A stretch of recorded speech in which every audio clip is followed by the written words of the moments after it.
especialista en el tema de los estudios, manufactura, ¿sí? Y pues iniciamos. Mi nombre es Emilio Ángeles Acosta, también experiencia en precios de transferencia por 30 años, ¿sí? También en evaluaciones, y esperemos que este webinar les sea de su agrado y les sirva cuando menos en algunos tips ahora para el cierre del 2023. Muy bien, entonces iniciamos con nuestra presentación. El temario son ajustes de precios de transferencia en este periodo, en este periodo, pues, antes del cierre, posterior al cierre, también de diciembre. ¿Qué pasa también después de la presentación de la declaración anual? Después del mes de marzo del 2024, en relación con el año 2023, obviamente. Vamos a platicar acerca de los 3 temas que a la autoridad les da especial atención y revisión: intereses, servicios y pago de regalías. Como les comentaba, vamos también a charlar acerca de la razón de negocios, materialidad, sustancia económica para las operaciones intercompañía. Estos conceptos están de moda. Declaración informativa maestra y país por país, que también ya les había comentado, ¿sí? Y bueno, para iniciar, aquí podemos ver algunos conceptos de si se considera un ajuste durante el ejercicio en relación con realizar alguna modificación en cuanto a las ventas entre partes relacionadas o adquisiciones o erogaciones. Les pregunta por qué, porque de enero a diciembre del año 2023 puede considerarse como si fuera una operación natural o parte del ejercicio, o realmente si es un ajuste. O estamos cayendo también en la aplicación de un criterio no vinculativo de precios de transferencia, aunque yo le llamo vinculativo porque si lo haces, pues te vincula a las prácticas indebidas que a la autoridad no le gusta. ¿Cuáles son esas prácticas indebidas? En donde si estás tú dentro de un rango intercuartílico, vamos a suponer tu estado de resultados, tu ratio o razón financiera te dice que tu utilidad operativa entre ventas es de un 10%, pero antes del cierre, y estás quizá un poquito arriba o dentro del rango intercuartílico, pero a lo mejor es una utilidad bastante importante. El criterio no vinculativo te dice que es una práctica indebida si antes del cierre, con alguna operación intercompañía, tú bajas ese 10%, lo bajas a un 5%, digamos, tú estás bajándole a la mitad. Pues técnicamente eso no se debe de hacer por parte del contribuyente, ni tampoco el asesor debe dar ese tipo de recomendaciones, ¿sí? Esto es lo que me dice este tipo de criterios no vinculativos. Ahora, ¿cuándo se considera un ajuste de precios? Pues también se puede considerar durante el año, ¿sí? Pero de repente hay contradicciones por los cumplimientos que me da resolución miscelánea.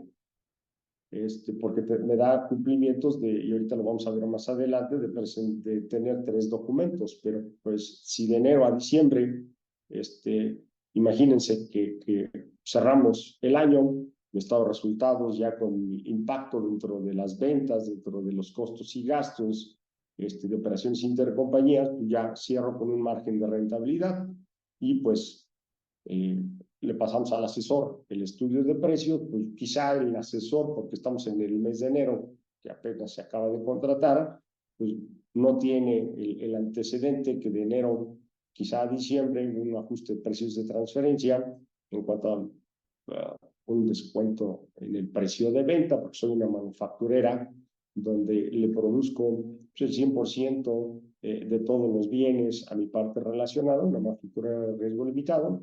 Entonces, pues, vamos, no tienes ese antecedente, entonces no vas a ver si hay un ajuste de precios. ¿Cómo se va a dar cuenta la autoridad? Pues técnicamente a través de las facturas que se emitan durante el tiempo, porque todas las facturas van a decir venta de productos y quizá alguna en el mes de enero, perdón, en el mes de septiembre, octubre, noviembre, pues va a traer por ahí quizá un ajuste de precios y eso le va a dar la evidencia a la autoridad, o algún registro contable también que se realice.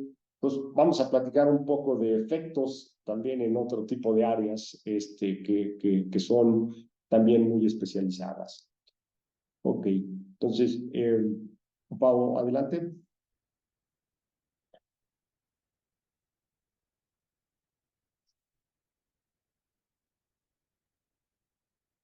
Perdón, adelante. Sí, Sí, ok, perdón, ahí me escuchan. sí. Sí, ¿qué tal? Muy buenos días a todos. Nuevamente, gracias por acompañarnos en este webinar. Dando continuidad al tema o a esta introducción que comenta Emilio, hablamos de por qué no están las operaciones intercompañía valores de mercado, ¿no? Aquí puede haber varios ejemplos que les vamos a compartir, ¿no? De casos reales. Si no están a valores de mercado, realizamos un ajuste, digo, en principio sí, ¿no? Porque la ley nos indica pactar nuestras operaciones a valores de mercado, pero esto nos implica considerar, evaluar los efectos tanto fiscales como contables, ¿no? Que resulten de estos ajustes. Ahora, es un ajuste que se realiza entre mexicanas, entre mexicana con el extranjero. Hay que verificar los efectos que tengan tanto en la parte extranjera como la nacional, dependiendo del ajuste que vamos a platicar posteriormente. Y si existe un ajuste o de verdad se requiere un ajuste cuando hablamos de una empresa que estamos teniendo factores externos que afectan nuestra rentabilidad, ya sean factores económicos. Digo, el ejemplo más reciente es el tema de pandemia, ¿no? Que tuvo ciertos efectos en todas las empresas. Entonces, en este caso, requiero hacer un ajuste. Entonces, aquí, Emilio, no sé si pudiéramos tener un ejemplo en cuanto a un caso real por ejemplo, empresa que tiene un diferente sistema de costeo, ¿cómo pudiera ser ese tratamiento? Sí, gracias, Pau. De nuevo, hemos tenido algunos casos, por ejemplo, donde se hace el presupuesto un año antes, se determina el precio de venta de ciertos productos. Imaginémonos que sea un producto commodity, la producción de o sea, de alguna fruta, algún vegetal, en donde se producen aquí en México y se exportan hacia otros países. Y toda la producción, pues, es al 100% con la parte relacionada. Se determinan los precios. Hay que recordar que muchas empresas traen un costeo estándar. El costeo estándar me da un estimado con base en el ejercicio anterior, ¿sí? Entonces, en la teoría de costos y en la teoría de inversión, yo tengo que recuperar mis costos y mis gastos más un margen de rentabilidad de mercado, ¿sí? Eso me da mi precio de venta. Pero si yo traigo un costeo estándar, el costeo estándar es un costeo estimado, donde tengo que irlo ajustando mes a mes ya con el costo real. El costo real, ¿cómo se da? Pues de todas las facturas que realmente voy gastando, evidentemente ya sea con partes independientes o con alguna parte relacionada. Entonces tengo que ir ajustando. Pero hay empresas, por ejemplo, que para no tener efectos cada mes en sus inventarios, porque deben ir también adecuando el inventario a través del costeo real, ¿sí? Entonces lo hacen cada 3 meses, cada 6 meses, o cada 4 meses. Entonces, eso es parte natural de ir adecuando el precio de venta. Sí, se puede confundir también que es un ajuste de precios de transferencia, ¿sí? Entonces, hay que distinguir el ajuste de precios cuando no estoy dentro de los rangos del mercado, al final de cuentas, con este tipo de análisis, pero hay que demostrárselo a la autoridad, ¿sí? A través de mi contabilidad, ¿sí? Entonces, no sé si esto sea un buen ejemplo de cuándo sí se puede considerar un ajuste y cuándo quizás no se puede considerar un ajuste. Y adelante, Pau. Gracias, Emilio. Y un poco en el último punto, ¿no? Que hablamos, oye, cuando mi empresa está fuera de valores de mercado, ¿no? Cuando tengo factores externos que me afectan, por ejemplo, una empresa manufacturera en la cual pues mi proceso de producción no fue el mismo que años anteriores, es justificable por tener ciertas disminuciones, ¿no? En la operación o tal vez en el margen, ¿no? Pero que habría que revisar caso por caso. Aunque, por ejemplo, a través con reportes de producción de un año comparado con el otro, etcétera, pero tener toda esta documentación que soporte el por qué tengo márgenes por debajo del mercado, ¿no? Hay casos, si me permites, Pau, ya tuvimos alguno donde aquí en México tenemos una pérdida y una pérdida, vamos a ponerle un porcentaje, un 4% de pérdida sobre las ventas. Y pues la pregunta es, oye, ¿me aplica un ajuste de precios antes del cierre del ejercicio cuando toda esta producción es para la parte relacionada? Pues la respuesta inmediata de bote pronto es, pues sí, porque no estás generando una utilidad para el país y le estás vendiendo todo esto a una empresa hermana, ¿no? O quizá tu empresa matriz. Este, pero nos fuimos a analizar a la empresa a la que le estoy vendiendo y en el efecto de la cadena de venta y nos dimos cuenta que la empresa del extranjero también trae una pérdida. El punto es, dejamos a México con una utilidad y hacemos un ajuste antes del cierre del año y le pasamos más pérdida a la empresa del extranjero o tenemos que equilibrar las dos pérdidas. Sí, a final de cuentas, hasta ahorita pues, estamos en este proceso de ver cómo se va a cerrar el mercado, porque es una situación realmente donde nos dimos cuenta que los costos, tanto en la empresa mexicana como en la empresa extranjera, se han ido incrementando. Y el mercado en Estados Unidos de ciertos productos no se ha podido incrementar en cuanto a los precios de venta. Y México, como trae dolarizado el precio también hacia su parte relacionada, pues el dólar, el superpeso, pues no ha dejado que ese ingreso se empate con el efecto inflacionario que también trae. Entonces estamos tratando de equilibrar quizá las pérdidas y aquí la recomendación quizá en determinado momento con esta empresa será, bueno, quizá la autoridad mexicana puede estar un poco agresiva aquí en México para que se genere una rentabilidad y un pago de impuestos por lo mismo, que se necesita eh, aportar para el erario público aquí en la República Mexicana y quizá no sea muy partícipe de equilibrar estos efectos de pérdida, pues para lo mismo habrá que ir pensando en un acuerdo de precio anticipado bilateral o en un mutual agreement para que se pongan de acuerdo finalmente entre los dos gobiernos cómo equilibrar este tipo de operaciones con pérdidas económicas. Hasta aquí me quedo con los comentarios, con los factores externos que pueden afectar también este tipo de ajustes o no, ¿sí? Pero a final de cuentas sí se va a tener que hacer un ajuste aquí en México para reducir la pérdida. ¿Sí? Adelante, Pau, con la siguiente lámina. ¿Quieres? Muchas gracias. Creo que me pasé, ahí está. Ahora, entrando en materia de ajustes de pretransferencia, lo que nos indica la resolución miscelánea es que un ajuste de pretransferencia se deriva de cualquier modificación a los precios, monto de contraprestación o márgenes de utilidad que corresponde a las operaciones entre partes relacionadas para que estos se realicen de acuerdo a operaciones independientes en operaciones comparables, ¿no? Entonces, existen tres tiempos que podemos considerar un ajuste de pretransferencia. El primero es durante el ejercicio en curso, que en este caso hablamos de 2023. Si hago un ajuste dentro de estos meses, es una primera instancia, ¿no? de los ajustes de pretransferencia. El siguiente es una vez cerrado el ejercicio fiscal, pero antes de presentar la declaración anual y el dictamen fiscal, ¿no? Entonces, este es el segunda opción de presentación de algún ajuste o determinación de algún ajuste. Y el tercero es posterior a la presentación de la declaración anual y o dictamen fiscal. Pau, aquí los tipos de ajustes yo creo que es importante comentarlos, que están en esta lámina. Sí, correcto. Un segundito. A ver, entonces cuando nos vamos a los tipos de ajustes, hablamos de los ajustes reales, ¿no? Que tienen un efecto tanto en la contabilidad como fiscalmente, como en declaración anual. Y los que son ajustes virtuales, que únicamente van a tener el efecto en fiscal, en declaración anual, en conciliación contable fiscal, ya sea como un ingreso fiscal no contable o una deducción fiscal no contable. Ajá. Entonces, existen, perdón, dentro de estos ajustes, los que son voluntarios o compensatorios. Estos son los que tienen la característica que se presentan antes de la declaración anual y o dictamen fiscal, ¿no? Y el tema de lo que son los primarios, que se dividen entre nacional y extranjero. El correlativo nacional es entre empresas mexicanas y el correlativo extranjero es en México con una parte del extranjero.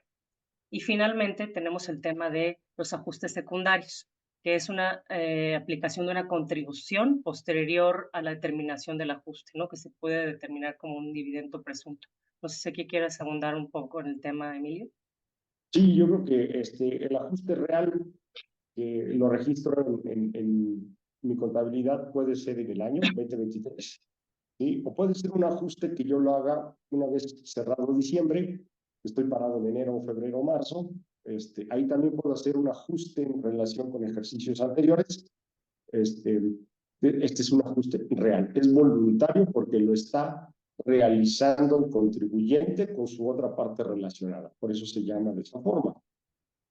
Se llama también compensatorio cuando lo llega a determinar la autoridad, un ajuste en una revisión, pues lo tengo que hacer en la otra empresa, ya sea nacional o extranjera. Ahora, se llama primario porque es el primero, ¿sí? Que me afecta a las dos partes. Para una empresa es ingreso, para otra empresa es una deducción o un ingreso, ¿no? Obviamente, ya sea en México o en el extranjero, ¿sí?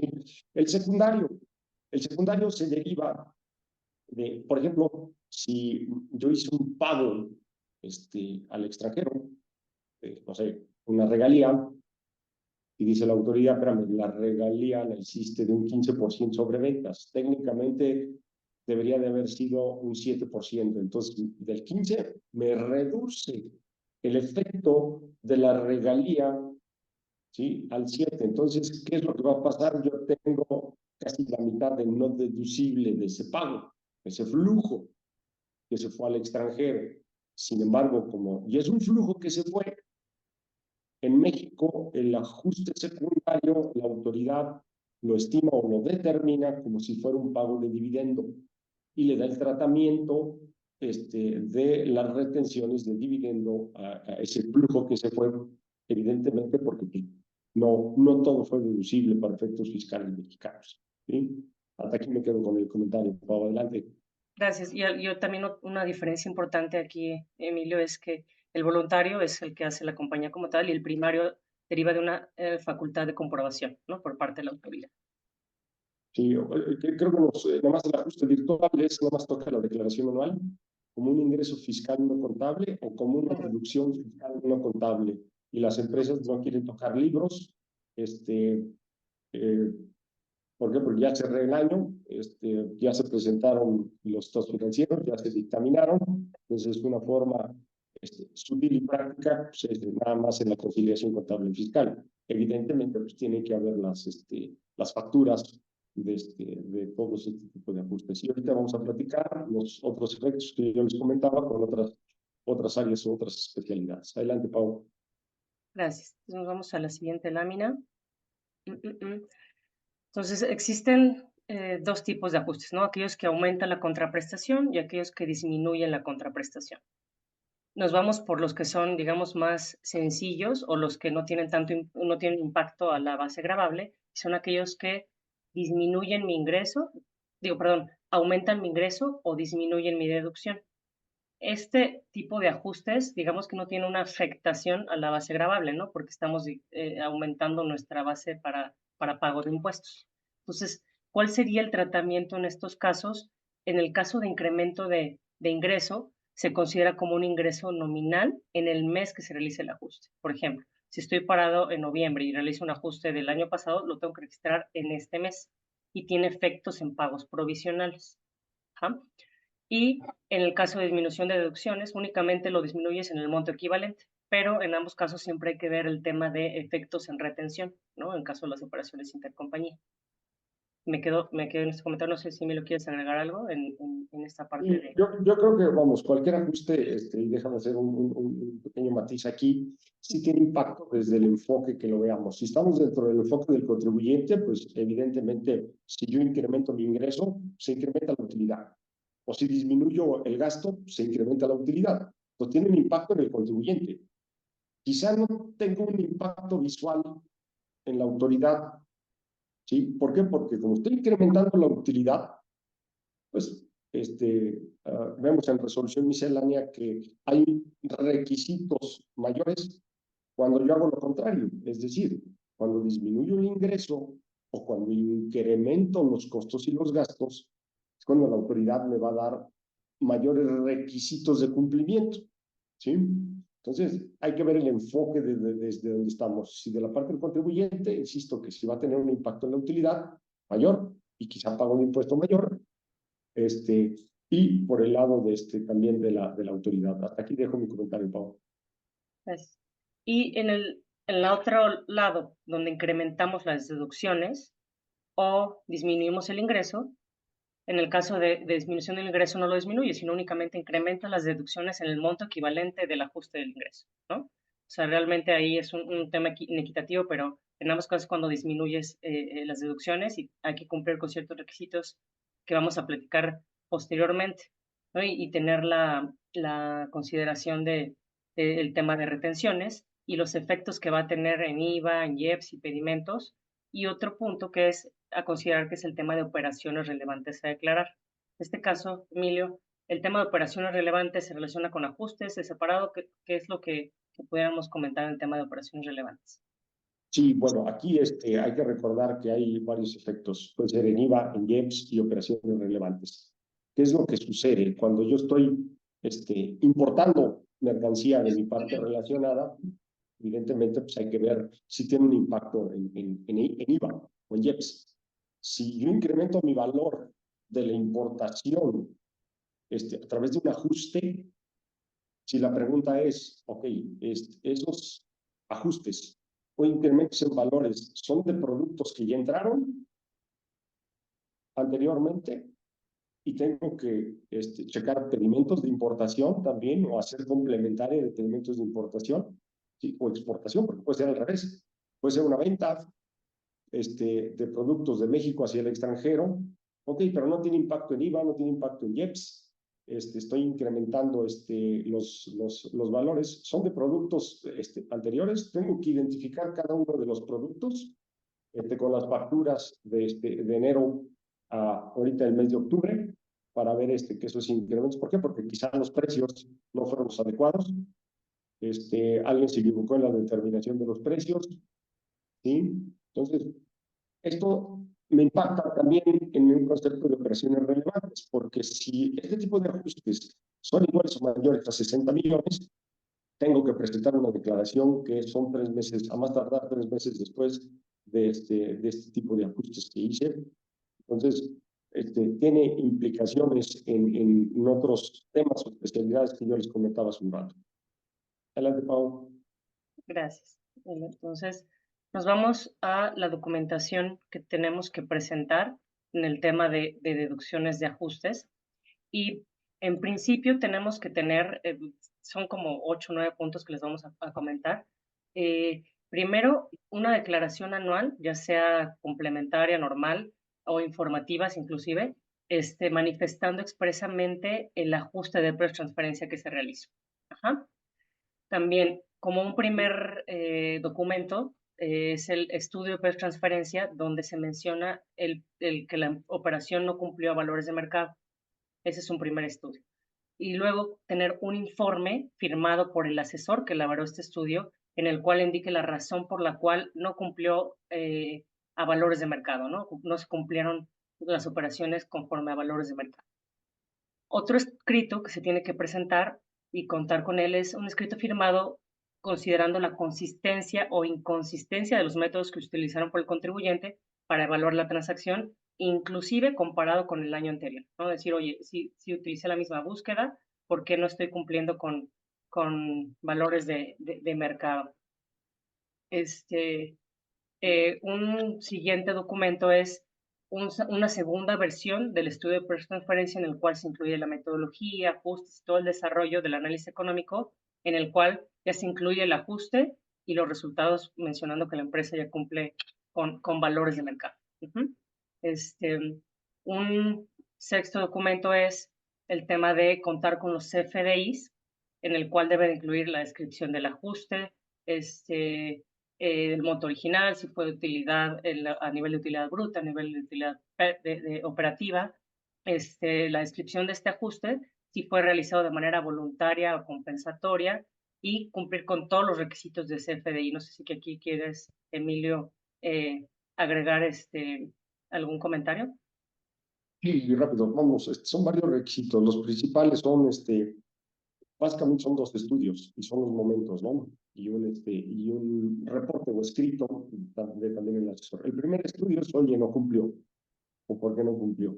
Aquí yo les decía que si estoy durante el año, pues ¿cómo voy a hacer el estudio? Porque estoy durante el año. Tendría que ser un estudio previo, ¿sí? Para decir, oye, no cumplió. El segundo es un reporte o análisis donde, pues, ¿por qué no cumplió y por qué sí cumpliría, a final de cuentas? Y el tercero, pues, es el estudio de precios de transferencia. Eso es nuestro reporte en general. Evidentemente, si estamos hablando de que estos son cuando yo incremento una deducción, ¿sí? Que también van a ser, ¿por qué? Porque estoy incrementando un gasto y es inversamente proporcional, disminuyo la utilidad y me da un efecto también quizá en la utilidad fiscal, ya en la conciliación. Entonces, a la autoridad mexicana, bueno, pues le preocupa el por qué se hizo ese tipo de incrementos en las erogaciones o pagos con partes relacionadas. Oye, dame toda la explicación que sea razonable, ¿sí? Si hubo el registro contable,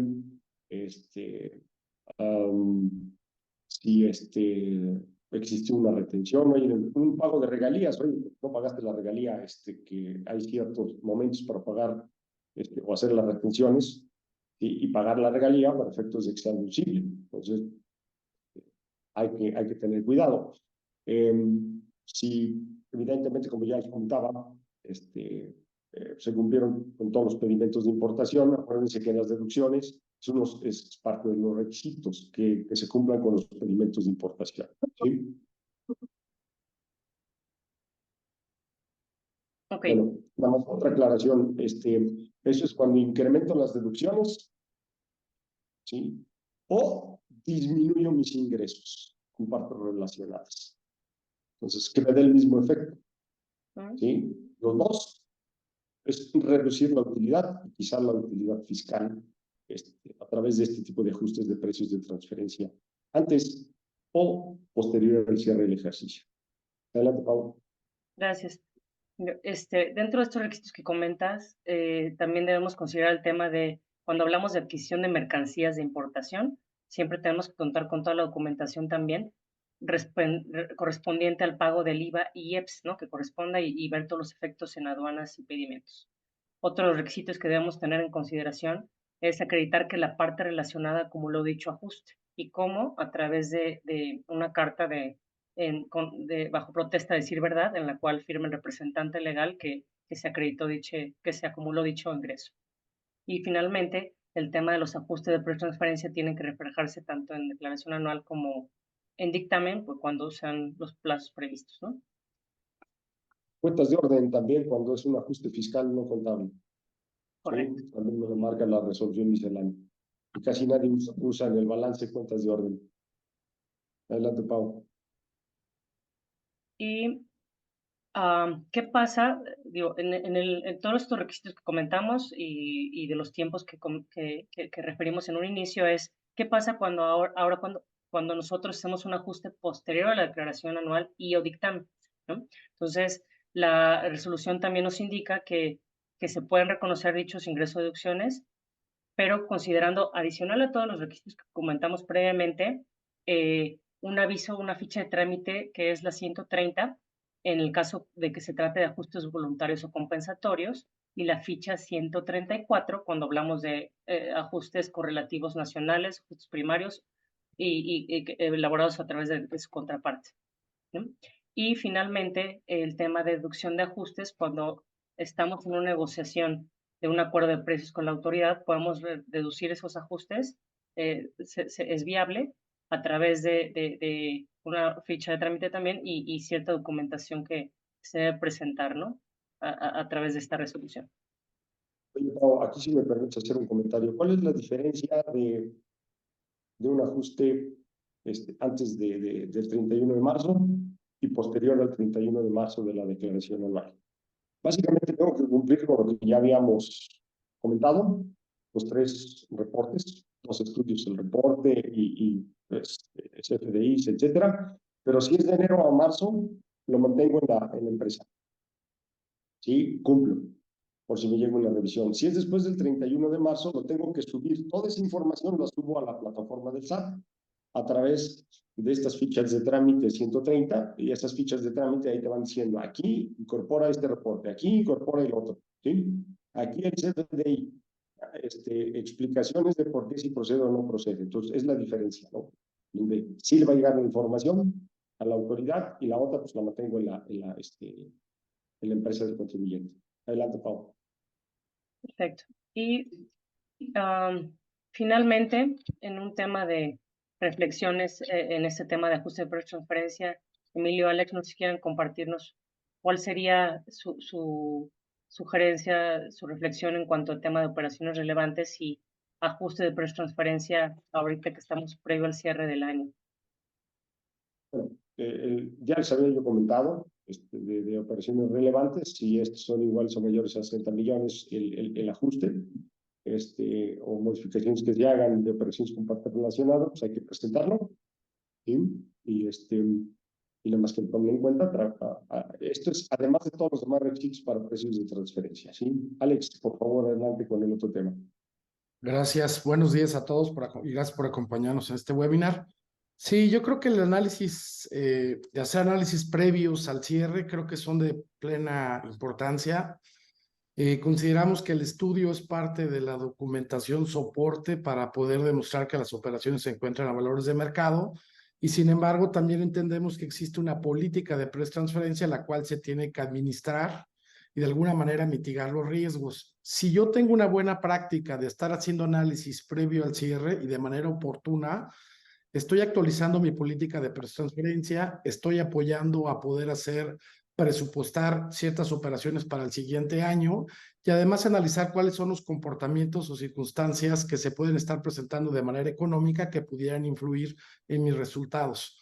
Entonces, si se hace estos análisis de manera oportuna, pues podemos tener oportunidades y podemos mitigar riesgos de forma efectiva, ¿no? Y entonces no esperarnos hasta el final del ejercicio y que te comuniquen de que no estás en rango, tienes que provocar ajustes, tienes ciertas situaciones que los puedes ir previniendo actuando de manera oportuna. Es decir, yo considero que la política no es estática, son dinámicas, se tienen que estar actualizando, se tienen que tomar diversas consideraciones que se están presentando a través de los años, y entonces es oportuno hacer análisis previos.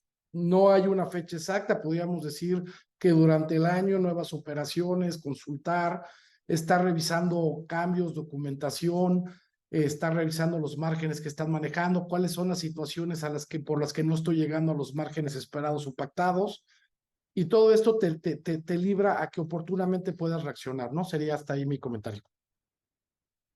Bueno, ir adelantando el estudio de precios de transferencia para que no nos agarren las prisas para el día 15 de mayo, que son las fechas de cumplimiento, que ahora la recortaron la autoridad, tanto los dictámenes fiscales como la declaración local para las empresas que les corresponden. Adelante, Pau. Correcto. O Alex. Hasta aquí mi comentario. Y si quieren la siguiente lámina, adelante, Alex. Sí, permítame, que creo que ya me pasé por aquí. Bueno, vamos a hablar. Perdón, está muy sensible esta cosa. Ya. Vamos a hablar de un tema que es bastante importante para la autoridad. Bueno, son tres temas que son bastante importantes, y sobre todo por el tema de que se pueden considerar de alguna manera temas intangibles, ¿no? El primero es el tema de las deducciones, y aquí pues obviamente hablaríamos cuáles son los requisitos para la deducción de los intereses y cuáles son los riesgos que podemos enfrentar en el tema de los intereses. El primero, bueno, que sean desde luego estrictamente indispensables, es decir, yo no me estaría agarrando un tipo de crédito o un endeudamiento si no fuera para alguna situación que va relacionada con negocio, que existe una razón de negocio y que desde luego necesito capital de trabajo o de algún tipo de financiamiento para poder ejercer mi operación. Entonces yo creo que es un tema bastante importante.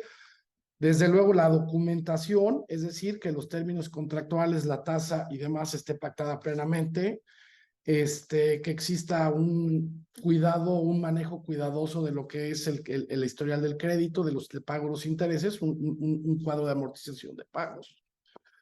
Desde luego que estén registrados en la contabilidad y que sean devengados en el ejercicio.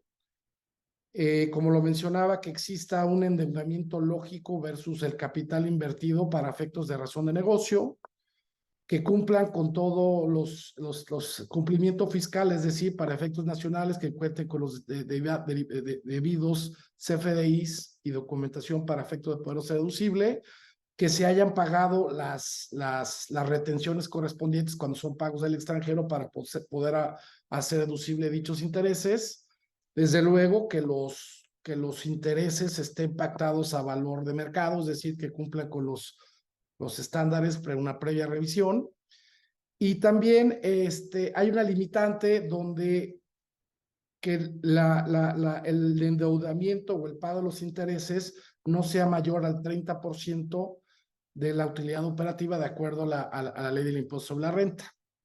Ahora, ¿cuáles son los riesgos que nos pudiéramos topar basado en el tema de los intereses? Bueno, la no deducción o limitación de los intereses pagados al extranjero. Por ahí, Emilio, no sé si que nos quieras un comentario al respecto sobre cuál es la postura actual de la autoridad. Estás en mute, Emilio. Gracias. Gracias, Alex. Sí, este tema de intereses al extranjero, lo ha venido limitando desde pues, ya varios años la autoridad. La capitalización delegada de que no puede ser 3-1, es decir, capital contable contra el pasivo, porque si no, si fuera al revés, estaría de acuerdo a las normas de información financiera y quiebra técnica una empresa, si fuera independiente. Ahora, muchas compañías, por ejemplo, le producen toda su parte relacionada, le venden, le facturan, pero traen una cuenta por cobrar, no se la pagan, no entra flujo. ¿Sí? Pero por otro lado le dan un financiamiento y le cargan intereses. Eso es lo que no quiere la autoridad mexicana. Oye, ¿por qué no le das el flujo suficiente para hacerle frente a todos los gastos? Y por el otro lado, le estás generando una cuenta por pagar a la empresa mexicana y aparte está pagando intereses. Entonces, ese tipo de prácticas no las quieren en México, entonces por eso están focalizados mucho en este tema, ¿sí? Y más, insisto, cuando son intereses al extranjero.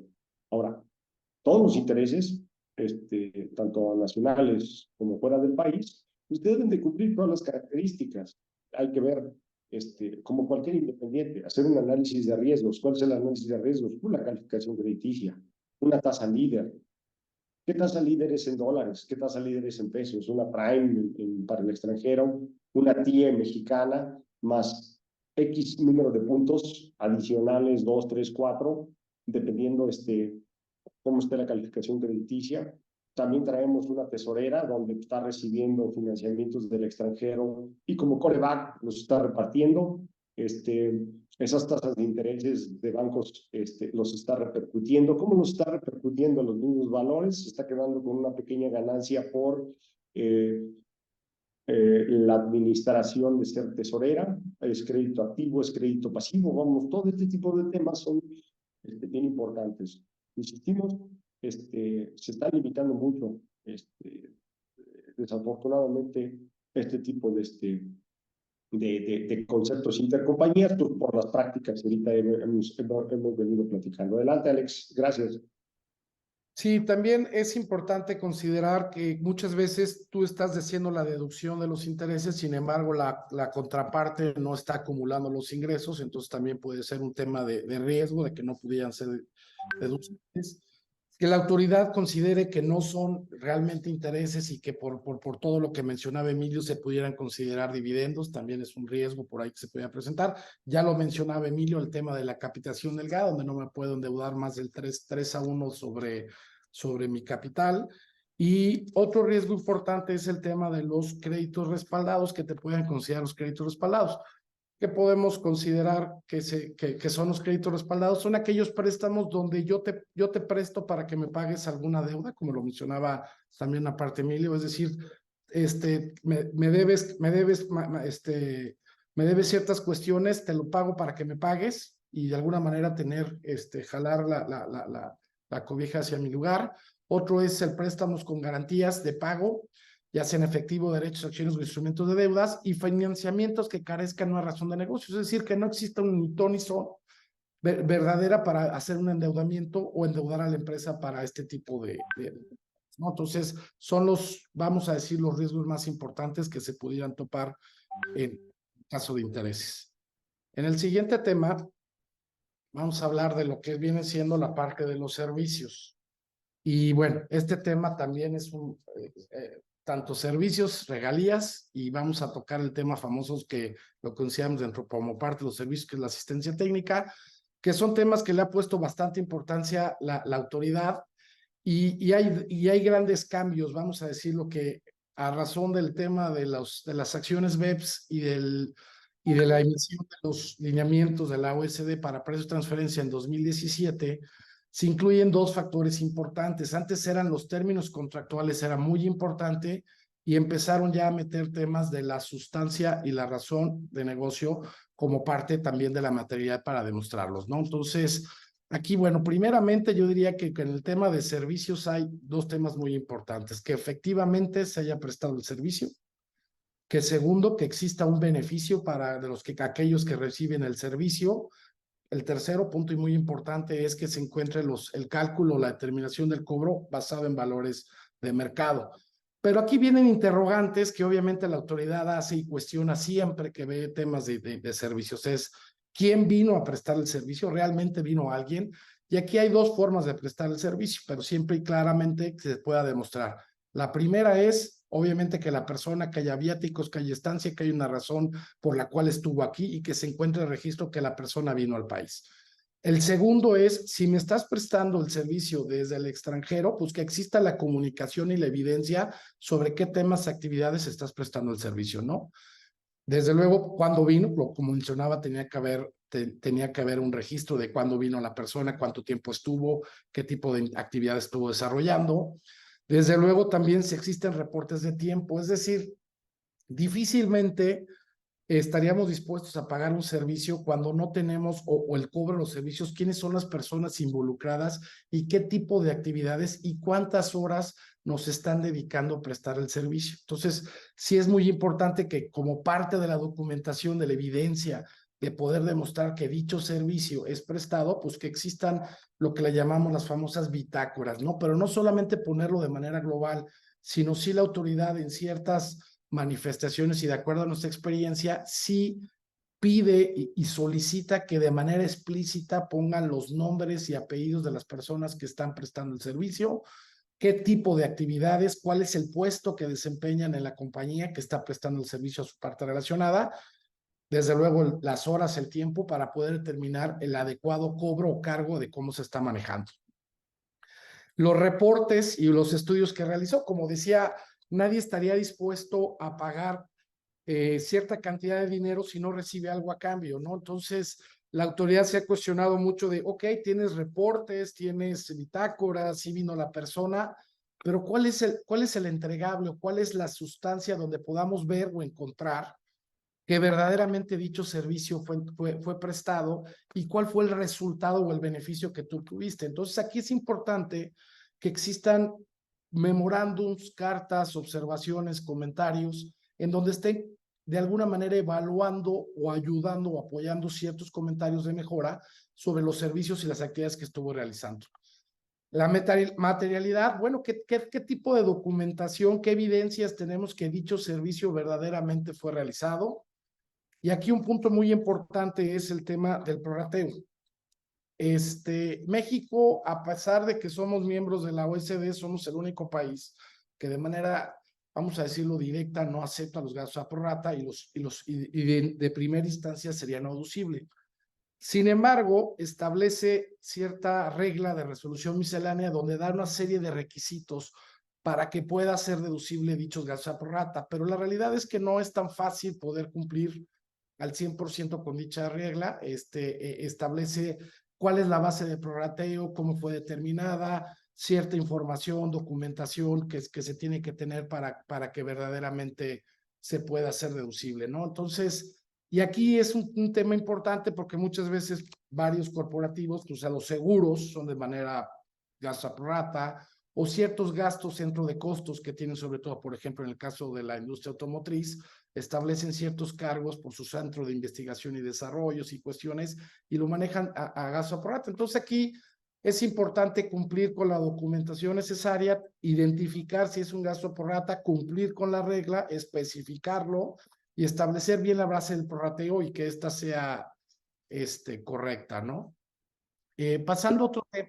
Si me Adelante. permite rápido, nada más hemos tenido ya algunos casos en donde a la autoridad en los oficios de observaciones o contestaciones a los tipos de requerimientos, lo único que dice es el contribuyente no comprobó que hubieran sido efectivamente prestados. Y hasta ahí, dos renglones. Sí, sí, es totalmente Prefieren, sí, obligación. prefieren, así es, prefieren que un juez les diga que están equivocados y llegar hasta esas instancias, y más cuando son montos importantes.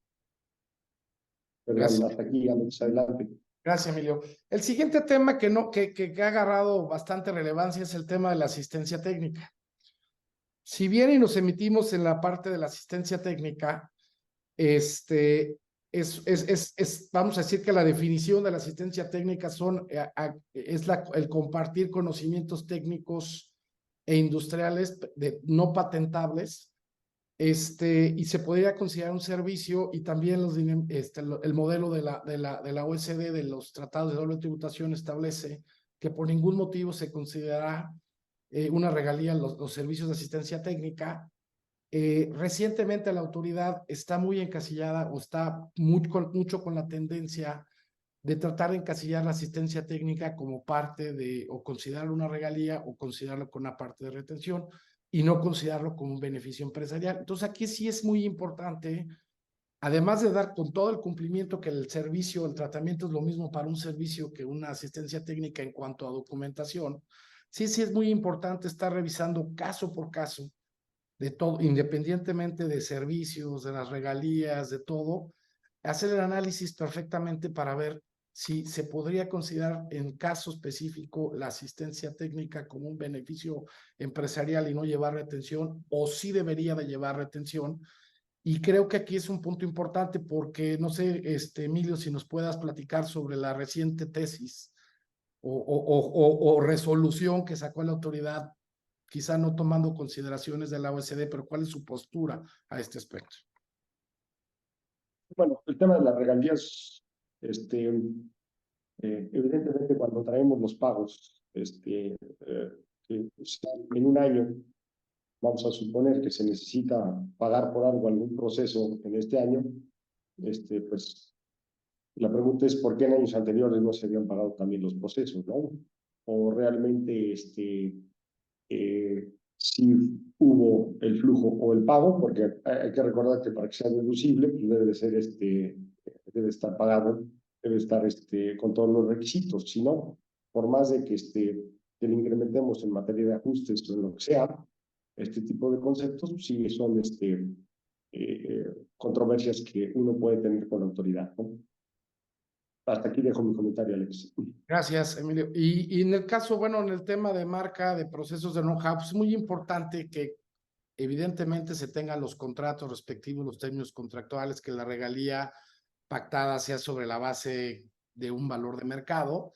También es importante ver que si verdaderamente la marca o el proceso del know-how o la estación sí está patentada o está registrada la marca, y si verdaderamente tienes un beneficio por él, ¿no? Porque muchas veces nos ha tocado casos de que están cobrando, por ejemplo, un caso de regalías por uso por la marca, pero realmente la fuerza o lo que le da y que reciben de su corporativo a lo mejor es el know-how o algún proceso específico, ¿no? Entonces yo creo que sí es importante revisar verdaderamente cuál es el beneficio que se tiene asociado a dicho pago. Obviamente que estuvieran hechos los pagos sobre las contraprestaciones, que se realizó la famosa tasa de retención para que estas pudieran ser deducidas, ¿no? Entonces, es importante cumplir con toda esa parte de la documentación. Alex, aquí nomás como un comentario final, lo que están haciendo en las revisiones también es juntar el monto del pago de la regalía con el proceso know-how. ese monto total dividido entre ventas, a ver qué tasa da ya global. ¿Sí? Porque dicen, oye, pues casi todos los contratos de regalías que hay de los comparables, pues las incorporan todo, marca y proceso. ¿Sí? Las franquicias incorporan todo eso, no lo separan. ¿Sí? Entonces, oye, traigo un 7% de ventas de regalía y 7% de know-how me da 14% sobre ventas. Tu rango está en 10, tú estás arriba, y son de las revisiones donde te quieren limitar. También te preguntan, oye, en el proceso, ¿cuántos años necesita aprender tu parte relacionada de México el proceso? Una vez que ya lo aprendió, 3 años, 5 años, la pregunta es, ¿debería de seguir pagando know-how o no? ¿Sí? Y Claro. hemos encontrado empresas que vienen pagando el mismo proceso desde hace 10 o más años. Hasta aquí dejo mi comentario, Alex. Adelante con el siguiente. Gracias. Gracias. Bueno, y aquí un tema que yo creo que es muy importante, es la razón de negocio, la materialidad y la sustancia económica que tanto se ha oído mencionar. Aquí vamos, digo, no hay una definición exacta, pero vamos a tratar de desmenuzar cada uno de los diferentes conceptos, dando nuestro punto de vista para que ustedes puedan guiarse para alguna manera a poder atacar o atender este tema de riesgo, ¿no? ¿Cuál es la visión de la autoridad? Bueno, obviamente busca que las operaciones reportadas sean reales, o sea, que no sean artificiosas para efectos de efecto fiscal nada más, que desde luego busquen disminuir la base gravable, desde luego que estén a valores de mercado, que no sea un cobro en exceso para simplemente transferir utilidad de una compañía a otra o de un país a otro país, que exista la materialidad y la sustancia económica dentro de las operaciones y que la razón de negocio sea consistente con la existencia de dichas operaciones y no solamente con el hecho de un beneficio fiscal, y de que obviamente se maneje y se registre y se le dé un adecuado cumplimiento fiscal correcto. Entonces, entrando en materia, la parte de la sustancia económica, pues es básicamente que el análisis de los hechos y las circunstancias sean dentro de la esencia de negocio, que sean transacciones reales, que se limita a la esencia del negocio, que reconoce y afecta como los factores que afectan la transacción y prioriza que el fondo de la operación no sea solamente de fondo, sino que también hay una certeza jurídica de llevarlo. Entonces, es lo que podríamos dar como definición de lo que es una sustancia económica. No sé si quisieras abundar algo ahí, Emilio, en la parte de sustancia. Sí, vamos, tenemos que ver la parte económica, de cómo funciona el negocio. Si es una manufacturera, ¿qué tipo de operaciones tiene una manufacturera? Sí, tanto básicamente de costos y de gastos. Hay que recordar que el artículo 28 de la Ley de Impuesto a la Renta inicia con la fracción primera, donde me dice que todos los gastos para poder hacerlos deducibles tienen que ser estrictamente indispensables. Entonces, alguien me preguntaba, oye, tengo este reembolso, se compró este equipo, un equipo de sonido, ¿ok? ¿A qué se dedica la empresa? A manufacturar partes de automóviles. Oye, ¿y el equipo de sonido para qué lo van a usar? ¿Van a poner altavoces en la planta? ¿Le van a poner música a la gente para que trabaje más? No, no, no, no. Es un reembolso nada más que me pidió la parte relacionada. Le digo, bueno, entonces, ¿cuánto costó el equipo de sonido? No, pues es un equipo caro porque pues iba a ocupar para, no sé, una banda, por otro negocio que traían ahí. Le digo, mira, si ese tipo de compras pues técnicamente no son estrictamente indispensables como reembolso si la pasas por el estado de resultados. A lo mejor la haces por cuenta del tercero.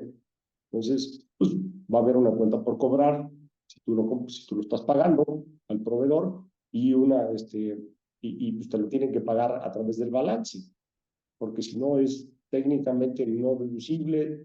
Oye, pero no es una cantidad importante, no es importante en relación con las ventas. ¿Sí? Si estamos hablando de 1,000 millones, pero si estamos hablando de que costó 20 millones de pesos el equipo de sonido, que no tiene nada que ver con la actividad, entonces ahí no hay una sustancia económica para que técnicamente pueda ser reducible, ¿sí? Y sea parte de la actividad del negocio de la entidad. Lo dejo aquí como ejemplo. Gracias. Bueno, pasamos a la parte de la materialidad. Bueno, pues aquí es que existe una perspectiva total entre la operación-transacción, que sea real, como habíamos comentado, que sea tangible, que sea identificable, que existe un soporte legal, contrato, facturas, etcétera, etcétera, que sea verificable, que las situaciones y los hechos fácilmente sean analizados bajo una documentación que soporte o los hechos. Desde luego, es bien difícil decir cuál es el nivel de documentación. Entre mayor documentación existe en cada una de las diferentes operaciones, pues menor riesgo va a haber. Entonces, pero sí por lo menos que la documentación existente sea necesaria para cubrir y poder demostrar que efectivamente se llevó a cabo. Y otra cosa muy importante, yo creo que la más importante, es que la compañía que esté prestando el servicio sí tenga instalaciones físicas, cuente con el personal adecuado y necesario para poder brindar dicho servicio, con las capacidades que existan activos, etc., que pudieran ser demostrables. Y luego pasamos a lo que viene siendo la razón de negocio, básicamente que es la relación del contenido y sustancia económica del acto en cuestión, que tiene la finalidad de lograr una situación económica y que se vincula con el hecho esencial del negocio o el objeto social. ¿Qué quiere decir? Que nos ha tocado ver casos en que yo presto un servicio, que una compañía presta un servicio a otra, pero dentro del propio objeto social no existe la posibilidad o describe como actividad preponderante el poder brindar ese tipo dicho de asesorías o de servicios. Entonces, sí es muy importante, la autoridad sí está poniendo ojo en ese sentido para poder llevar a cabo. No sé si aquí quisieras abundar algo más, Emilio, en la parte de razón de negocio. Sí, claro, Ángeles, gracias. Hay que recordar que el artículo 5A del Código Fiscal de la Federación es el que me define qué es razón de negocios o cuando también no hay razón de negocios. Y nos dice el 5A, y lo voy a resumir porque son varios párrafos, está como el cuarto y el quinto, que no hay razón de negocios cuando el beneficio económico sea menor que el beneficio fiscal. ¿Sí? Dicho de otra forma, parafraseando, ¿sí? Que el beneficio económico, más bien va a haber razón de negocios cuando el beneficio económico sea igual al beneficio fiscal. Pero no, un poquito se puede regresar, Alex. Ay, perdón. Sí. Ya. Ahí estamos. ¿Sí? Entonces, yo les comentaba, es lo que nos dice el código de cuando no hay razón de negocios. Yo lo pongo al contrario, cuando sí hay razón de negocios. ¿Qué es lo que pasa? Vamos a suponer que si yo incremento las ventas con mis partes relacionadas, pues evidentemente a lo mejor también, porque el mercado me lleva a eso, mis costos también se están incrementando, costos de producción, tengo mis gastos de operación, ¿sí? A lo mejor voy a tener una rentabilidad o un margen, un EBIT, utilidad operativa entre ventas, muy similar, no sé, voy a poner un porcentaje del 4. Aumento mis ventas, aumenta costos y gastos, pues voy a seguir teniendo quizá algo cercano al 4 o un 4 para el siguiente año. El tema es de que en monto, aunque yo tenga la misma razón financiera, el mismo porcentaje de rentabilidad, a lo mejor el monto sí se incrementó, el monto de la utilidad. Y el monto de esa utilidad, evidentemente contable, en una cascada, en la conciliación contable y fiscal, pues va a aumentar mi utilidad fiscal. Entonces, el beneficio económico que está teniendo la empresa de incrementar sus ventas es igual al beneficio fiscal, pero el beneficio fiscal para la autoridad. Evidentemente, esa es una razón de negocios por la cual a lo mejor mis compras con mis partes relacionadas están siendo más caras, porque el mismo mercado me está llevando a ventas más caras, incrementando, insisto, mis ventas, pero todo eso económicamente repercute o resulta en un pago de impuestos al final o beneficio para el fisco. ¿Sí? Lo que dice la autoridad, oye, no hay razón de negocios cuando el beneficio económico es menor que el beneficio fiscal. Lo estoy poniendo al revés. ¿Sí? Y ese es el análisis de riesgo que hace la autoridad para ver si un contribuyente se saca la rifa del tigre y le llega una revisión. Tiene que ver también con la tasa efectiva. famosa que han sacado.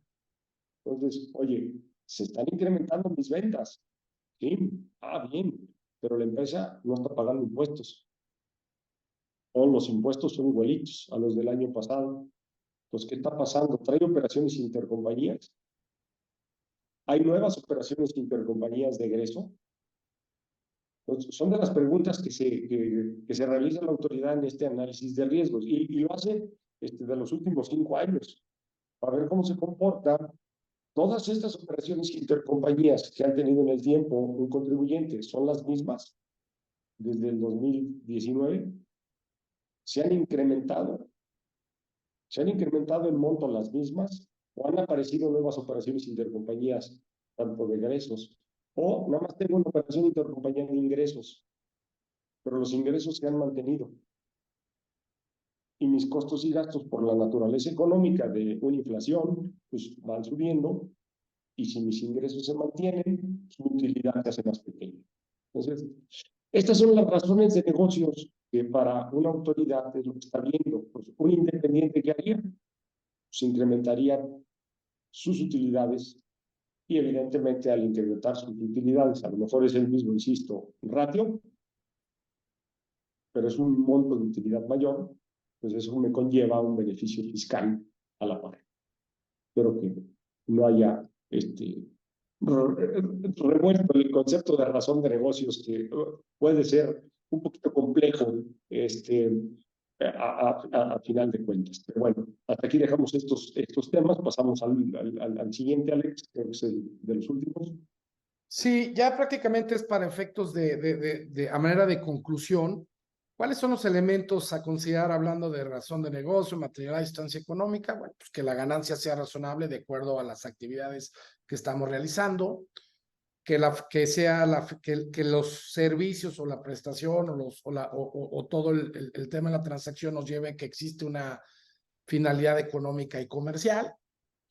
Que sea consistente la fecha de inicio y contratación del servicio, exista, por ejemplo, una propuesta, un contrato, un acuerdo, y que exista los bienes, los servicios que sean verificables, que se puedan distinguir o palpar, bueno, son intangibles, pero que obviamente se pueda ver de acuerdo a la documentación, que exista la necesidad de dicho servicio, porque si no tengo la necesidad, como, ¿para qué lo voy a llevar a cabo?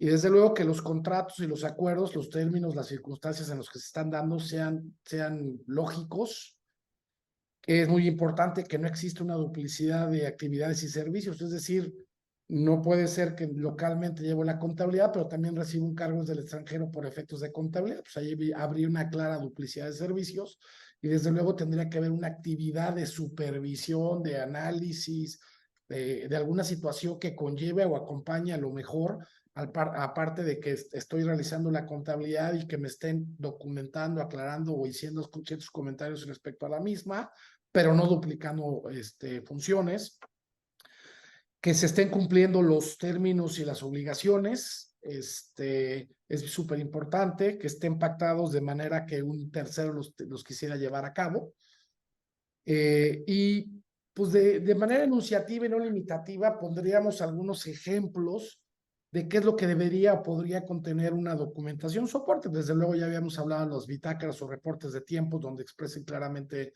actividad de las personas que lo están llevando a cabo, etcétera, etcétera. Minutas sobre las juntas, reuniones, cambio de observaciones, intercambio de opiniones sobre los servicios que se están dando, los avances, las entregas, conclusiones, comentarios, observaciones que se puedan encontrar.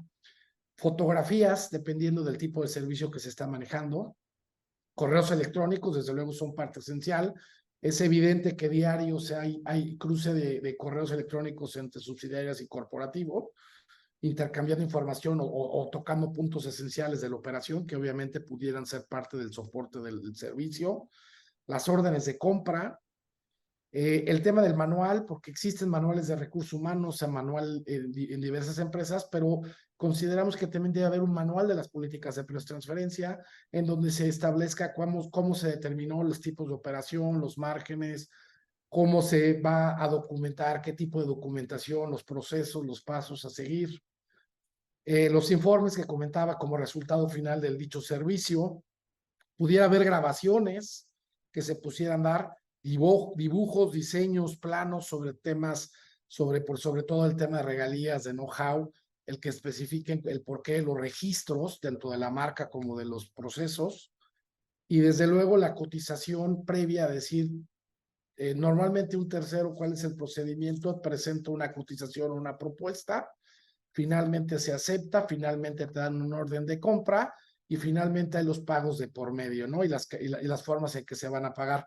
Y curiosamente, con las partes relacionadas, en ocasiones encontramos que no existe ese tipo de documentación. Entonces consideramos que es una parte importante para que pueda, de manera, como lo decía, enunciativa y no limitativa, que se pudiera conformar la documentación. Y todo esto se deriva en los famosos archivos de defensa o defense file, que básicamente vamos a entender que la autoridad siempre va a pensar o va a decir que no hicimos las cosas bien y que va a llegar a revisarnos, sobre todo por el hecho de ser intangible, que contemos con los elementos más allá del estudio, porque, insisto, el estudio es parte de la documentación, más no es la documentación en sí, que se tenga toda esta información para que pueda hacer defenderse y que pueda clarificar cualquier riesgo o cuestionamiento por parte de la autoridad. No sé, esto sería lo último. Emilio, no sé si tú quisieras abundar algo más al respecto. Estás en mute. Alex, gracias. Si quieres pasamos al siguiente tema, sí, que son ya nos pasamos. A ver, ¿le das o le doy? Le doy. Aquí está. Bueno, ya casi para finalizar esta charla, nada más vamos a hablarles de la declaración maestra y de la declaración de país por país. ¿Por qué? Porque vencen, en teoría, si cerraran el corporativo, si cerraran también igual que la empresa mexicana en diciembre, pues vencen el 31, diciembre del 2022, vencen en diciembre del 2023, es decir, un año después. ¿Sí? ¿Qué empresas están obligadas? Pues las que generaron en el ejercicio inmediato anterior ingresos iguales o mayores a 904 millones de pesos, o tengan acciones colocadas en el gran público inversionista, sociedades mercantiles que también estén tributando en estos capítulos y títulos, ¿sí? Capítulo sexto, título 2, entidades paraestatales, establecimientos permanentes, las que dictaminen para efectos fiscales, ¿sí? También presentan este tipo de declaración maestra. Hay una condición muy especial aquí. ¿Qué pasa cuando solamente es un grupo mexicano donde cumplo alguna de estas y no tengo partes relacionadas en el extranjero? Pues técnicamente no se presenta. Resolución miscelánea dice que presento a la maestra cumpliendo alguna de estas condiciones, siempre y cuando tenga alguna parte relacionada en el extranjero, aunque no tenga operaciones con ella, ¿sí? Entonces, hay que tener ahí, pues, atención. Generalmente, este tipo de declaración maestra, cuando, vamos, soy una subsidiaria de una empresa de Estados Unidos, de Alemania, de donde sea, la elaboran desde allá, en idioma inglés, y se puede presentar en inglés o en español. Nos dan oportunidad. Oye, son varias empresas las del grupo, son 5 compañías, de esas 5 compañías, 3 cumplimos algunas de las características que ahorita se enlistan ahí. ¿Cuántas presento? Una. Ahí se incorpora el RFC de las 3, y básicamente eso, ¿sí? Hay que nada recordar que en la parte del dictamen, que es una nueva obligación que existe a partir del año 2022, ¿sí? Que me dicen el Código Fiscal de la Federación, también presentan las otras partes relacionadas de una compañía del grupo que está obligada a dictamen fiscal, ¿sí? O sea, arrastro a todas las demás, siempre y cuando la que tuvo el dictamen fiscal generó operaciones intercompañía de ingreso o egreso por el equivalente de igual o mayores a 13 millones de pesos. Si yo tuve una operación de 6 millones con esta empresa que va a presentar el dictamen y soy parte relacionada, no está obligada la otra a presentar o incorporarse dentro de la maestra ni a presentar una local, ¿sí? Entonces, son de los de los temas que afortunadamente sacaron esta limitante, porque en principio parecía que a través del código, si una empresa del grupo estaba obligada a un dictamen fiscal, arrastraba a todas las demás a presentar también local y maestra. Entonces, con esta limitante. ¿Qué implica la maestra? Pues es básicamente, en general, una estructura organizacional, descripción de las actividades, ¿sí? El DEMPE que le llamamos, que son básicamente, el DEMPE son las operaciones de intangibles o qué empresa trae una marca, qué empresa trae una patente, un know-how, etcétera. Hay que describirla, pero como política general del grupo, ¿no? Si traemos una financiera, una tesorera, también hay que incorporarla ahí, ¿sí? ¿Cuál es la posición financiera y fiscal de las empresas del grupo? Se describe de manera general. Entonces, no sé si aquí Alex o Pau tengan algún comentario de la declaración maestra que se me esté pasando a mí. ¿No? Bueno, y por último, pues hay que recordar que también existe una declaración informativa de país por país que vence el 31 de diciembre. Ahora, esta fecha del 31 de diciembre, tanto para la maestra como para la de país por país, se puede extender un poco más después del 31 de diciembre, dependiendo del cierre de la empresa matriz. ¿Sí? ¿Por qué? Porque si, vamos, cierra o cerró en septiembre del 2022, bueno, pues sí tengo hasta... Y mi empresa de aquí de México cerró en diciembre del 2022, bueno, pues se presenta hasta, dan chance hasta el 31 de diciembre. Y ahí resolución miscelánea me va dando oportunidad, si está cerrando un poco después, no solamente en diciembre, ¿no? Entonces, hay que ver esas fechas. Esta de país por país, ¿quiénes las presentan? Pues básicamente son muy pocas compañías en México, son pues, grandes grupos empresariales y te dice, oye, siempre y cuando no seas una subsidiaria del extranjero, ok. O estés designada para presentarla en México, por tu matriz, o tengas estados financieros consolidados, ¿sí? Y que seas una matriz aquí en México y consolides y los ingresos sean iguales o mayores a 12,000 millones de pesos. Entonces, son pocas empresas en México, están las que van a presentar este tipo de informativa, ¿sí? Y pues básicamente la información en general, ustedes la pueden ver, que incluye, pues es como está distribuidos los ingresos o generando los ingresos y los impuestos, porque hay que ponerlo por cada una de las empresas de cada uno de los países. Se enlistan todas las entidades, datos de las entidades, me piden financieros y fiscales, principales actividades, si es una manufacturera, distribuidora, inmobiliaria, si es la titular de la marca, ¿sí? En dónde está constituida, el número de empleados, esto es en general, ¿sí? Aquí no sé si quieres hacer algún comentario de que, bueno, esto ahorita en México hay que hacerlo, hay que meterse en la página y es uno por uno, que luego puede ser pues bastante laborioso, ¿no, Alex?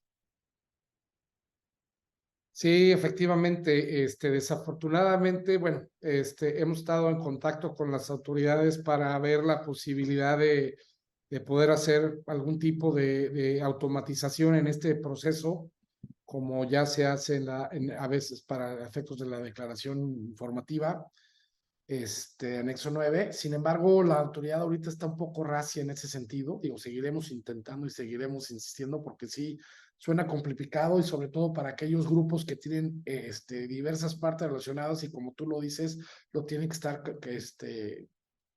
capturando uno por uno. Entonces, seguiremos en el intento para poder lograr el proceso de automatización y poder tener algo de que lo puedas cargar de una manera más eficiente y poderlo subir a la página, pero hasta este momento la autoridad sí ha estado un poco racio y negativo en dar ese tipo de apoyo en este momento. Es una especie de carga batch que existe para el Boom 9, donde lo puedes incorporar dentro de un Excel, pues es más práctico y pues lo incorporas en Excel y además le das la instrucción y lo subes, ¿no? En lugar de estar cargando uno por uno, imaginémonos que sea de país por país. Si tenemos, no sé, 80 empresas en 80 países, pues se vuelve complicado. Pero bueno, hasta aquí dejo el Todo que comentario. tienes que estar y sobre todo que tienes que cuando capturas, no te vuelve a aparecer, sino tienes que capturar, vamos a suponer que tienes diversas, no te guardas, sino que tienes que seguir capturando nuevamente y repitiendo datos, que es muy incómodo. Sí, sí, sí, hay empresas que se llevan un par de meses en terminar esta declaración. Bueno, hasta aquí es el webinar. Pau, entiendo que hay algunas preguntas, son 5, no sé, 3, 4, 5, a lo mejor se repiten, no sé si quieras ayudarnos con ellas. Sí, si quieren, en beneficio del tiempo, doy un par de preguntitas y las demás podemos responderlas posteriormente. La primera pregunta relacionada con ajustes es, ¿cómo es un registro contable de un ajuste real cuando se está fuera del rango de mercado y cuál sería la afectación al resultado contable fiscal? Emilio, no sé si quieres aquí alguna pregunta, una respuesta. Sí, claro. Vamos a suponer que me faltaron, que me ajustes de 10 millones de pesos en ingresos. Me falta de facturarle a la parte relacionada para llegar a un margen de rentabilidad, utilidad operativa y un pago de impuestos, ya en la conciliación contable fiscal. Entonces, tengo que registrar pues, el registro contable normal que se hace para un ingreso, es no sé, cargo a la cuenta por cobrar 10 millones de pesos con abono a ventas o a ingresos. Es como se hace el registro en teoría, ¿no? Financieramente. ¿Cuándo lo voy a hacer? Lo puedo hacer de enero a diciembre, de manera natural. Tengo que emitir la factura con el CFDI hacia mi parte relacionada, evidentemente, pero vamos, es un cargo y un abono. Cuando entre el flujo, pues la cuenta por cobrar va a ser un cargo a bancos contra un abono en la cuenta por cobrar. Así se hace el registro contable. Si es posterior al cierre de diciembre, lo voy a hacer, por ejemplo, si estoy en febrero de 2024, en marzo de 2024, porque ya no me permiten afectar libros de años anteriores, voy a hacer el mismo registro. Cargo que sea cuenta por cobrar, con abono a ventas, ¿sí? Así es como se hace. A lo mejor voy a tener que ponerle en el registro, en mi catálogo de cuentas, dentro de los ingresos por ventas, pues un ajuste de precios de transferencia, ¿sí? Por ventas. No sé, espero haber contestado la pregunta. La siguiente pregunta, los 60 millones con respecto a operaciones reportables, ¿son por cada parte relacionada o es la suma de todos los ajustes de varias operaciones si rebasan los 60 millones? Si estamos hablando, Dime. por ejemplo, de ingresos por ventas, si le estoy facturando a dos partes relacionadas, pues técnicamente estoy en el momento, por ejemplo, si facturé 30 millones a una parte relacionada como un ajuste en marzo y posteriormente en junio del mismo año le hice otro ajuste a otra parte relacionada y ya sumaron 60. En el momento en que me sumen 60 como ajuste de precios de transferencia, técnicamente es lo más conservador presentar este ajuste. ¿Sí? Entonces, espero haber contestado la pregunta con este ejemplo. Si quieren, en beneficio del tiempo, una última pregunta. ¿Un estudio de transparencia realizado en el extranjero, por Estados Unidos, tiene validez en México o debería realizarse en cada país? Alex, no sé si quieres contestar esta pregunta. Sí, bueno, primeramente, hay que considerar que, desde luego, para efectos de las autoridades sí lo requieren que esté en el idioma español y existen ciertas diferencias en la metodología que aplica a Estados Unidos de acuerdo a su legislación versus a la mexicana. ¿Cuál es la principal diferencia? Es que en México solicitan que el estudio sea de manera transaccional, que se haga análisis de funciones por transacción y obviamente sus resultados. Entonces, yo diría que primeramente se tendría que revisar en el idioma en el que está, cuál fue la metodología aplicada, si se puede, si se está de acuerdo a los estándares de la legislación mexicana, pues sí, pero siempre y cuando cumpla con todos los requisitos, ¿no? Pero sí es importante hacer ese análisis. Alex, si me permites complementar lo que estás comentando, estoy de acuerdo contigo. Si el estudio del extranjero cumple con el artículo 76, fracción 9 de la ley del impuesto sobre la renta, inciso A, B, C y D, es válido.